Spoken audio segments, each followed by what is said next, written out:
The last delivery. The rain started at 11 p.m., right when I clocked in for my final shift. I'd driven for Quick Drop for 3 years, and tonight was it. Last route, then I was done. Moving cross-country. New life. The app pinged almost immediately. Delivery 1 of 5, 2847 Ashwood Lane. I knew every street in this city. Ashwood Lane didn't exist. The rain hammered my windshield as I pulled out of the depot, and the GPS recalculated, then locked onto a route I had never taken, down toward the industrial district, where the old factories crouched like sleeping giants in the dark. The address resolved itself as I drove. A warehouse, lights flickering behind grimy windows. I grabbed the package, unmarked, heavier than it should have been, and ran through the downpour. The door stood open. "Hello? Is anyone there? Delivery." My voice echoed wrong. Too many surfaces, odd angles, like the space itself didn't want sound to behave. I stepped inside. The warehouse was empty, except for a single chair in the center. And sitting on it was the package I was holding. I looked down at my hands. Empty. The rain outside grew louder. I backed toward the door, pulse hammering against my ribs. The app pinged. Delivery complete. Proceeding to next stop. I hadn't scanned anything. Delivery 2 of 5, 1551 Riverside Drive. My hands shook on the wheel. I should have turned back, called it in, but the app had already logged the completion, already assigned the next address, and somehow I was already driving. The GPS led me toward the river, where old money lived in houses that watched the water like sentries. Rain streamed down the windows, smearing the streetlights into watercolor ghosts.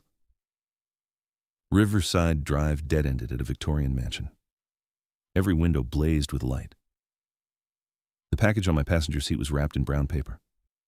My name was on it. Dan Morrison, Quick Drop Courier.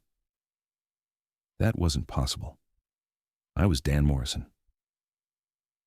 I sat in the idling van, the rain drumming steadily on the roof, the app pinging insistently, awaiting delivery confirmation. I took the package, walked up the stone steps. The door opened before I could knock. A woman stood there. She looked exactly like my mother, same face, same eyes. But my mother had been dead for 2 years. "You're late," she said quietly. "We've been waiting." Behind her I could see people moving, a dinner party, and one by one they stopped and turned and looked at me. They all had my face. I dropped the package and ran. Delivery 3 of 5, 892 Cemetery Road. I was driving too fast. The rain had become a deluge, and the windshield wipers couldn't keep up. I thought about stopping, parking somewhere, waiting it out. But the GPS pulled me forward like a hook buried in my chest. Cemetery Road wound through the oldest part of the city, past the graveyard where the headstones tilted like broken teeth, and the road shouldn't have continued past the cemetery gates. But it did. The address was inside the cemetery. I parked at the gates. They were open. Of course they were open. The package was small this time, light, and it rattled when I picked it up. Like bones. I walked between the graves in the pouring rain, the cold soaking through my jacket, through my shirt, through my skin. The GPS guided me deeper, past the new graves, past the old ones, to a section I had never seen before. Fresh earth. A headstone so new the marble still gleamed. Daniel Morrison, 1989 to 2024. Delivered. I stood there in the rain, reading my own name on a grave marker, and the package slipped from my fingers and broke open on the wet ground. Inside was a set of car keys. My car keys, the ones that were supposed to be in my pocket. When I checked, my pocket was empty.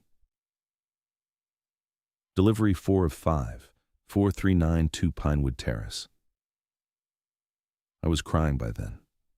I didn't remember getting back in the van, didn't remember leaving the cemetery. But I was driving, and the rain was so heavy I could barely see the road ahead. Pinewood Terrace was in the suburbs, where I'd grown up. Where my childhood home stood, with its blue shutters and the oak tree in the front yard. No, not there. Anywhere but there. The GPS was insistent. The app pinged again. Delivery window closing. The house looked exactly as I remembered it, but everything was wrong.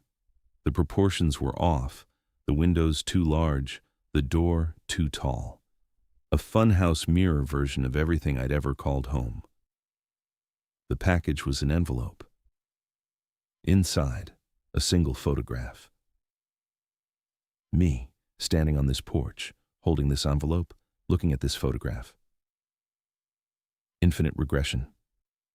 Me inside me inside me. I heard movement inside the house, footsteps, something scraping slowly against wood. The rain pounded harder, like it was trying to wash me clean off the earth. A face appeared in the window. My face.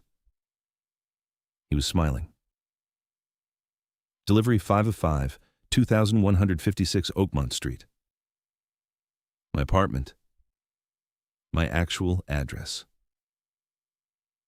The rain had become a roar by then, a wall of water between me and the rest of the world. The van hydroplaned twice on the way home, and I was shaking so badly I could barely keep hold of the wheel. I should have run, left the city, left everything behind. But I had one delivery left. The van parked itself in my usual spot. The app glowed on my phone. Final delivery, customer waiting. There was no package this time. Just me. Just the rain. Just the long walk up to my apartment door. The lights were on inside. I never left them on. I climbed the stairs slowly, each step feeling like walking deeper underwater. And somehow the rain followed me inside, dripping down the walls, pooling in the corners. My apartment door was open. Inside, everything was packed, boxes stacked neatly, labeled, ready for the move tomorrow. Except I hadn't packed yet.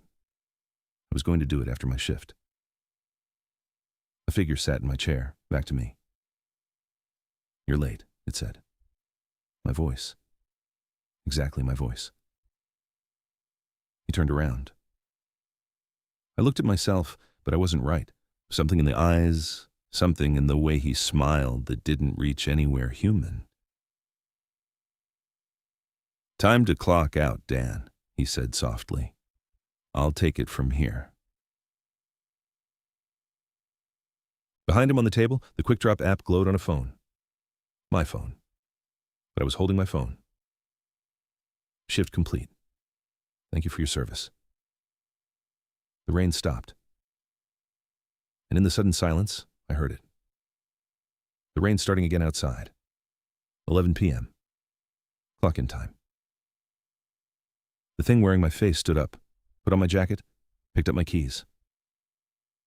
"Don't worry," he said. "I'll finish your route. 5 deliveries. Should be simple." He walked past me. Through me. Like I wasn't there at all. I looked down at my hands. They were translucent. Fading. The app on the table pinged. Delivery 1 of 5, 2847 Ashwood Lane. I reached for the phone, but my fingers passed through it. The apartment was already different, already not mine, already the next driver's home. Outside, the van pulled away through the rain. I stood in the apartment that wasn't mine anymore, watching the route begin again. The rain would start at 11 p.m. It always did.